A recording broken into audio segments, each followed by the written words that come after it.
안녕하세요. 오늘은 열왕기를 들어가도록 하겠습니다. 열왕기를 오늘 다 할 것이 아니에요.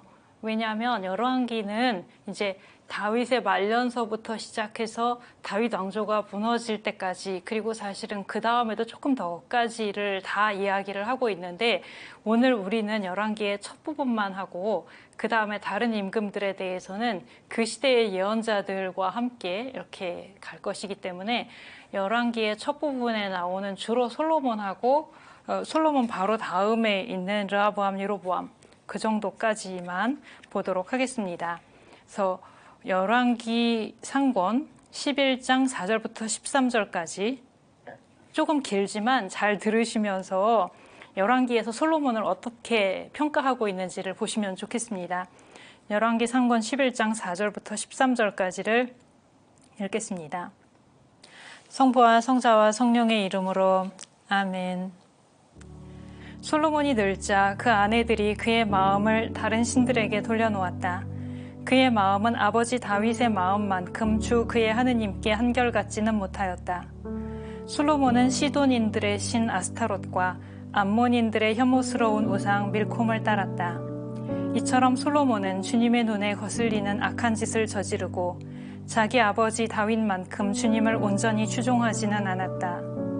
그때 솔로몬은 예루살렘 동쪽 산 위에 모압의 혐오스러운 우상 크모스를 위하여 산당을 짓고 암몬인들의 혐오스러운 우상 몰록을 위해서도 산당을 지었다. 이렇게 하여 솔로몬은 자신의 모든 외국인 아내를 위하여 그들의 신들에게 향을 피우고 제물을 바쳤다. 주님께서 솔로몬에게 진노하셨다. 그의 마음이 주 이스라엘의 하느님에게서 돌아섰기 때문이다. 그분께서는 그에게 2번이나 나타나시어 이런 일, 곧 다른 신들을 따르는 일을 하지 말라고 명령하셨는데도 임금은 주님께서 명령하신 것을 지키지 않았던 것이다. 그리하여 주님께서 솔로몬에게 이렇게 말씀하셨다.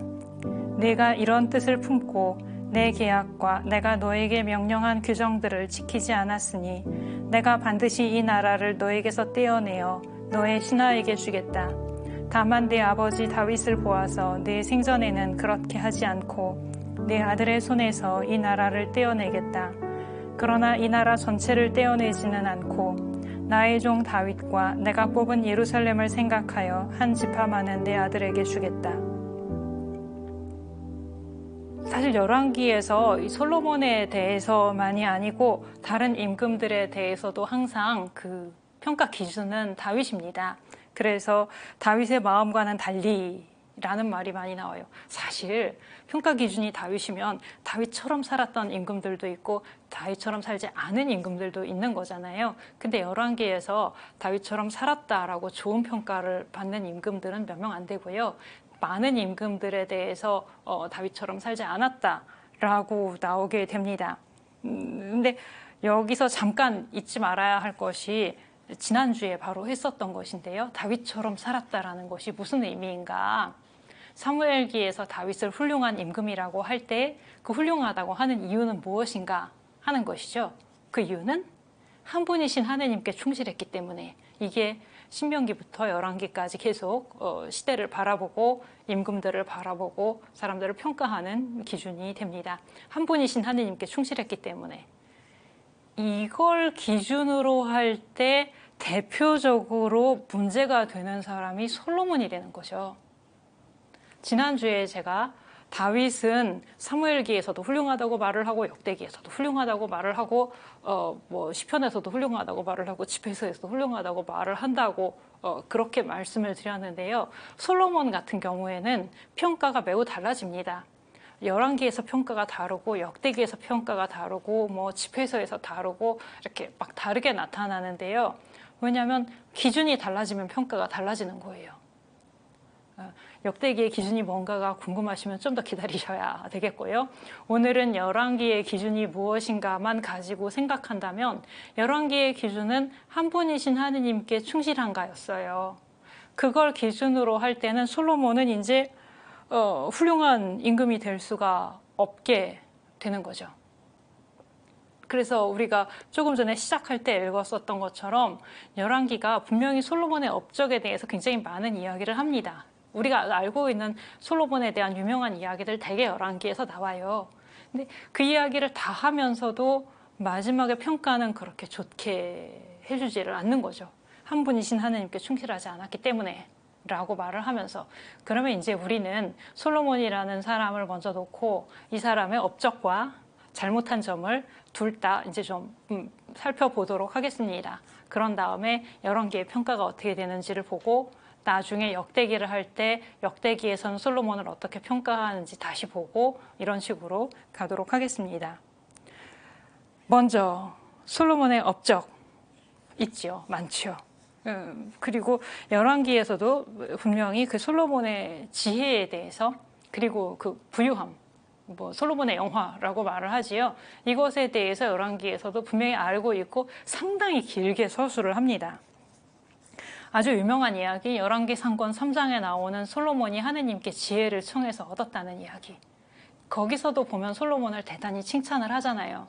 솔로몬이 기도를 하는데 하느님이 원하는 것을 청하라고 하시는데 솔로몬이 그때에 원수의 목숨을 청하지도 않았고 오래 사는 거를 청하지도 않았고 전쟁의 승리를 청한 것도 아니고 지혜를 청했기 때문에 그것 자체가 하느님께 대단히 칭찬을 받았고, 그리고 실제로 지혜를 얻어서 매우 지혜로운 사람이 되었다고 나오고요. 솔로몬의 지혜에 대해서 관련해서 여러 가지 이야기들도 나옵니다. 남쪽 나라에서 여왕이 와서 보고는 더 감탄을 했다. 자기 나라에서 들었던 소문은 실제에 비하면 아무것도 아니었다. 이런 이야기들도 나오고, 솔로몬이 지혜를 받은 장면 지나서 바로 얼마 안 지나서 나오는 이야기가 또 유명한 솔로몬의 재판 이야기. 재판을 하는데 아기가 있는데 두 엄마가 서로 자기 아기라고 하는데 솔로몬이 어떻게 재판을 했는가, 이런 이야기들이 나오죠. 사실은 솔로몬 이 열왕기 상권 3장에서 지혜를 청한 이유도 다른 무엇보다 재판을 하기 위해서거든요. 임금으로서 필요한 지혜, 정의를 갈라주기 위한 그런 지혜를 청한 거였고, 실제로 그 지혜를 청해서 받아서 재판을 잘 했다, 이런 이야기들이 나옵니다. 근데 그런 이야기들을 시작할 때 이미 열왕기 상권 3장에 파라오의 딸하고 결혼을 하는 이야기가 나오긴 해요. 이거를 보면 이거는 열왕기에서 볼 때 좋지 않은 이야기인데 라고 느낄 수도 있습니다. 왜냐하면 이미 여호수아기 판관기 때도 이방 여인들하고 결혼하지 말라고, 가나안 땅에 들어가서 살 때 거기 여자들하고 결혼하지 말라는 이야기가 많이 나왔었거든요. 그런데 솔로몬은 물론 외교적인 것이고 정략 결혼인데 파라오의 딸하고 결혼하는 이야기가 나와서 이거는 열왕기에서 볼 때 부정적인 요소로 작용할 수 있겠다라는 것을 느낄 수도 있습니다. 그러나 하여튼 아직도 훌륭한 많은 업적들을 이야기를 해요. 3장부터 5장까지 솔로몬의 지혜 이야기가 나오고 6장부터 8장까지 열왕기 상권이에요. 6장부터 8장까지 건축 사업에 대해서, 특히 성전 건축에 대해서 많은 이야기를 합니다. 물론 솔로몬 성전은 매우 중요하고요. 다윗 왕조가 무너질 때까지 그 성전이 굉장히 중요한 위치를 차지했고, 나중에 그게 무너지고 유배를 갔다 온 다음에 다시 성전을 짓지만 그것은 솔로몬 성전하고는 비교할 수 없었다, 이렇게 나올 정도로 솔로몬 성전은 매우 큰 업적이 됩니다. 그리고 그렇게 길게 서술하지는 않지만 왕궁을 지은 것 이야기도 있고요. 사실은 왕궁을 짓는데 들어간 기간이 더 길거든요. 성전을 짓는데 7년이고 왕궁을 짓는데 13년이었다고 나오는데, 근데 서술을 하기는 성전에 대해서가 더 길게 쓰는 거죠. 그리고 그 밖에 이제 9장, 10장에서는 해외 무역에 대해서도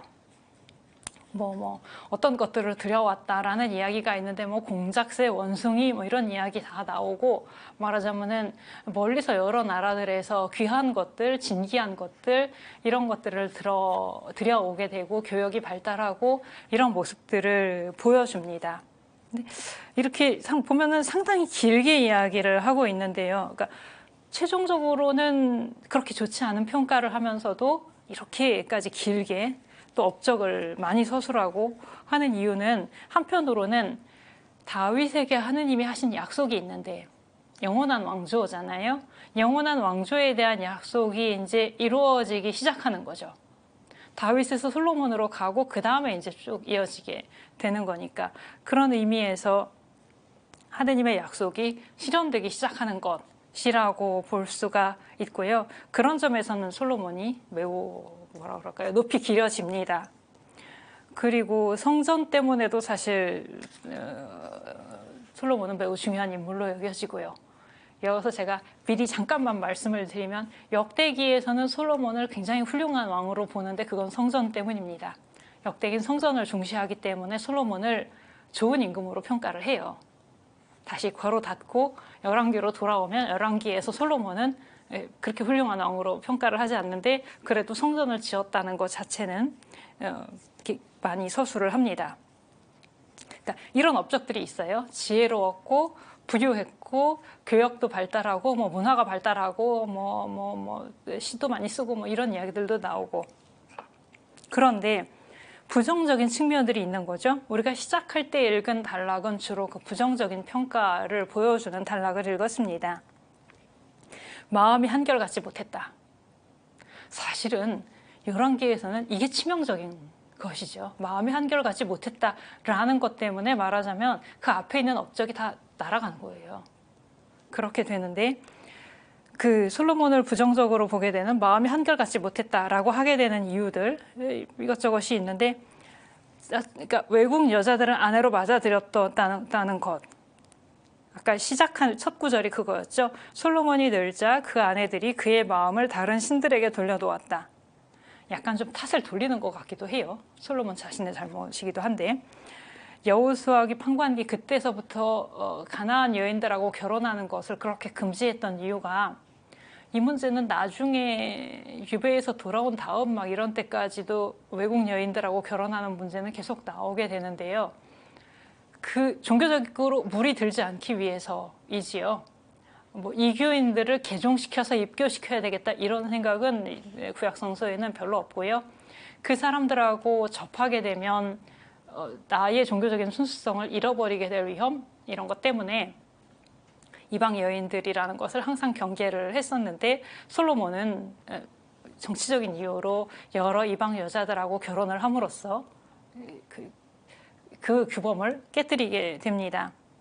그래서 그 이방 여자들하고 결혼을 했기 때문에 솔로몬의 마음이 한결같이 한 분 하느님께 충실하지 못했다. 이렇게 돼 있는 거죠. 근데 그 잘못을 아주 크게 이야기를 하지만 사실적으로 이야기를 하면 그것 말고도 솔로몬이 뭐라 그럴까요? 잘못했다? 내지는 부정적인 영향을 가져올 수 있는 일들을 했다라고 보이는 것들이 꽤 많이 있습니다. 다른 면에서도. 한편으로는 뭐냐면 성전을 짓고 왕궁을 지었다는 것이요. 이것은 양면이 있습니다. 한편으로는 업적이에요. 성전을 지었고 다윗도 못 지었던 성전을 지었고 그리고 뭐 왕궁을 크게 짓고 근데 그렇게 대규모 공사를 하면 백성들은 사실 힘이 들거든요. 그리고 솔로몬이 그렇게 큰 성전을 짓고 성전 짓는 것보다 더 오랜 기간을 왕궁을 짓고 했을 때 그 세금과 부역 이것이 백성들에게 매우 큰 부담이 됩니다. 성전을 지으면 누가 짓나요? 그 돈은 누가 내나요? 백성들이 다 내는 거고 나중에 한번 찾아보세요. 솔로몬의 하루 양식에 대해서 열왕기 상권 5장에 나오는데요. 그중에 일부만 제가 읽어드리겠습니다. 솔로몬의 하루 양식은 고운 밀가루 30코르와 이게 얼마큼인지 몰라도 나중에 아는 것들이 나오니까 괜찮아요. 거친 밀가루 60코르 그 다음에 보세요. 하루에 살진 소 10마리와 목장소 20마리와 양 100마리였고 그 밖에 숫사슴과 영양, 순노루와 살진 새들이 있었다. 네? 그러니까 우리가 얼마큼인지 헤아리기 어려운 밀가루 이런 거 빼고 소만 쳐도 살진 소 10마리와 목장소 20마리 거기다가 양 100마리 날마다 이거를 누가 내지요? 지방관들이 됐다고 돼 있어요. 각 지방에서 돌아가면서 결국 세금인 거예요. 그러면 왕궁에서 이렇게 소비를 하고 그렇게 대규모 공사를 할 때 백성들은 좋았겠는가? 라는 문제. 그리고 세금과 부역을 매길 뿐만 아니라 그것을 모든 백성들에게 똑같이 하지를 않았고 남쪽 지파들에게는 면제를 해주고 북쪽에 더 많이 거두었습니다. 그럴 때 백성의 불만은 커질 수밖에 없는 거죠. 솔로몬뿐만 아니라 대규모 공사를 벌인 임금들 고대에 다 마찬가지죠. 파라오가 막 피라미드를 짓고 그랬을 때 탈출기에 묘사된 이스라엘 백성의 삶, 그런 것처럼 어쩌면 또 하나 생각나는 거는 사무엘이 왕정을 반대하면서 그 하느님을 임금으로 모셔야 한다라는 것 말고 또 하나의 이유로 이야기했던 것. 임금이 있게 되면 그 임금들이 너희 아들들을 데려다가 일을 시킬 것이고 너희 딸들은 데려다가 거기도 빵을 굽게 하고 향을 만들게 하고 여러 가지 이야기들이 나오거든요. 그런 것들이 솔로몬 때에는 다 드러나게 된 것이라고 그렇게 생각할 수도 있겠습니다. 그러니까 백성이 이미 불만이 커지고 있는 것이에요. 그럴 때 이제 예언자 아히야라는 사람이 중간에 잠깐 나타나면서 예로보암의 반란을 예고하고 12지파 중에 10지파가 솔로몬에게서 돌아설 것이다.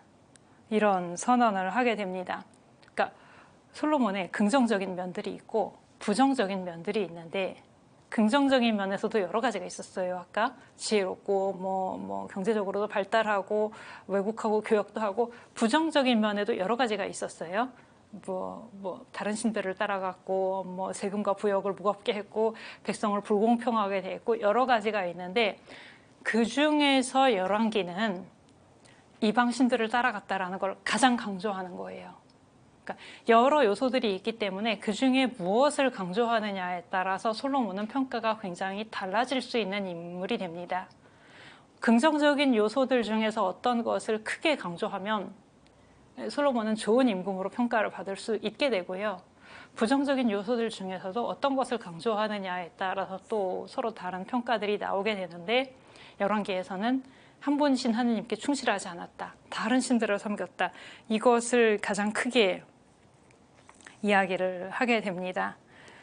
그래서 마지막에 평가는 어떻게 되냐면 열왕기 상권 11장 33절에서 그는 자기 아버지 다윗과는 달리 나의 길을 걷지 않고 내 눈에 드는 옳은 일을 하지도 않았으며 나의 규정과 법규를 지키지도 않았다.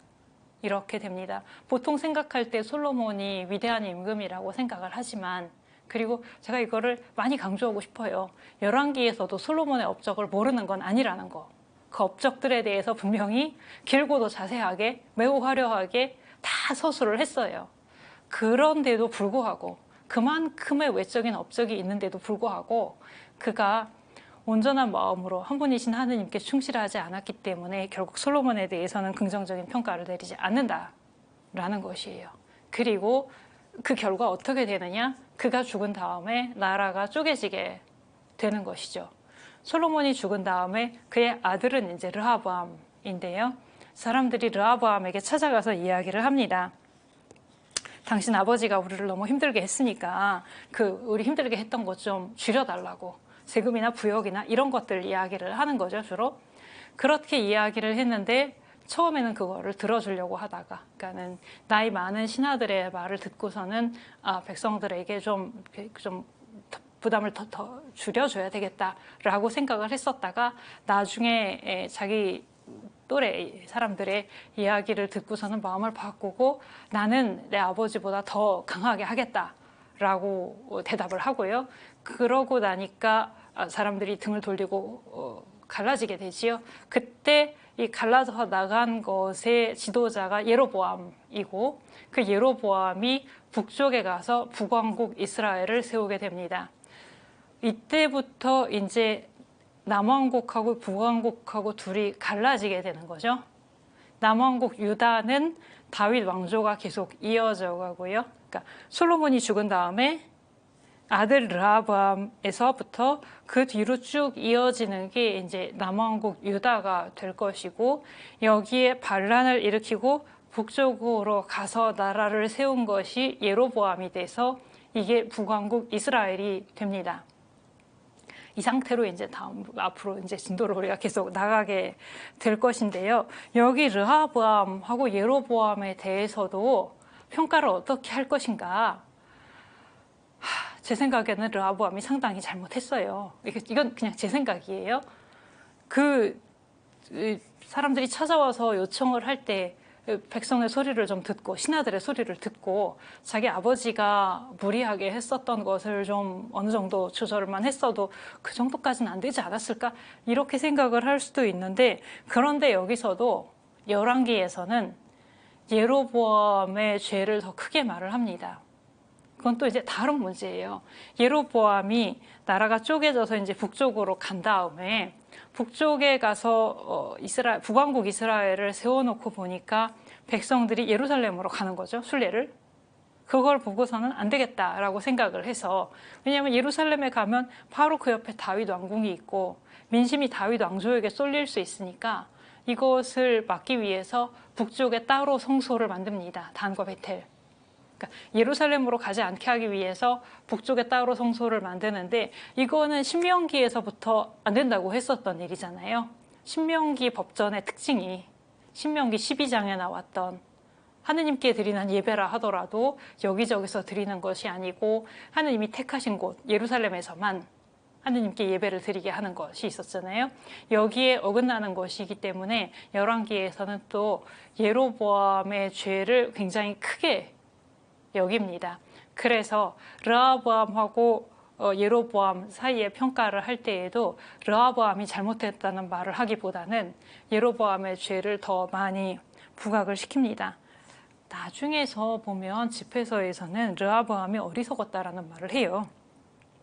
르하보암이 우둔하고 지각이 없었으며 그의 정책 때문에 반란이 일어났다, 이런 말을 하는데, 그런데 열왕기에서는 예로보암의 죄를 더 크게 이야기를 하고, 다윗 왕조가 쭉 이어져 나가면서도 열왕기에서 긍정적인 평가를 받는 왕이 거의 없어요. 북쪽 왕조의 왕들은 예로보암이 잘못했기 때문에 예로보암이 갈라져 나갔는데 그 시작부터 잘못했고, 베텔과 단의 성소를 만들므로써 말하자면 예로보암 뒤에 있는 왕들은 다 낙제예요. 다 뭐 평가할 것도 없이 그냥 다 긍정적인 말을 듣지 못하게 되고, 한 분이신 하느님께 충실하지 못했던 왕들이 되고, 남왕국 유다에서도 요시야, 히즈키야 그런 정도 하고 조금 더 정도, 그 정도만 이제 다윗처럼 살았다라는 말을 이제 듣고 나머지 왕들은 거의 부정적인 평가를 하게 됩니다. 요시야가 제일 긍정적인 평가를 들어서, 요시야처럼 모세의 모든 율법에 따라 마음을 다하고 목숨을 다하고 힘을 다하여 주님께 돌아온 임금은 그 앞에도 없었고 그 뒤에도 다시 나오지 않았다 라고 말을 합니다. 지금 나오는 왕들은 앞으로 나중에 다시 나올 왕들이에요. 요시야가 지나고 나면 이제 나라가 망하는 과정들을 가게 되고요. 지금 이야기를 할 것은 솔로몬부터 그 이후의 임금들에 대한 평가가 대부분이 부정적이다 보니까, 그럼 결과는 어떻게 될까요? 끝은 다윗 왕조가 무너지는 것입니다.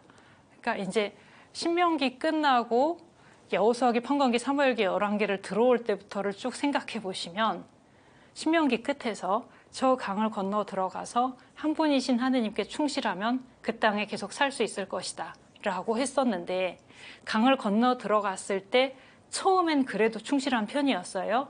여호수아 시대에 충실했기 때문에 땅을 정복할 수가 있었어요. 판관 시대에 사람들이 자꾸 우상을 따라가기 시작했어요. 그래도 그때그때 하느님이 판관을 세워주셨어요. 출애굽을 경험하지 않은 세대가 나와서 자꾸 잘못했지만 하느님은 판관들을 세워주셨고, 적어도 판관들은 충실했어요. 근데 그 다음에 왕정으로 넘어갔을 때 이제는 책임의 큰 부분이 왕들에게 지워지게 되는데, 그 왕들이 다윗처럼 훌륭하게 산 왕들이 별로 없었다는 거예요. 그렇게 되면 그 끝은 어떻게 되는가? 결국 왕조가 무너지게 되는, 전체적으로는 대략 이야기를 하면 뒤로 갈수록 별로 충실하지를 못해서 결국 멸망을 맞게 되는, 이것이 이제 열왕기까지 가면서 보여주는 줄거리이기도 합니다. 사실 그게 전부는 아니고요.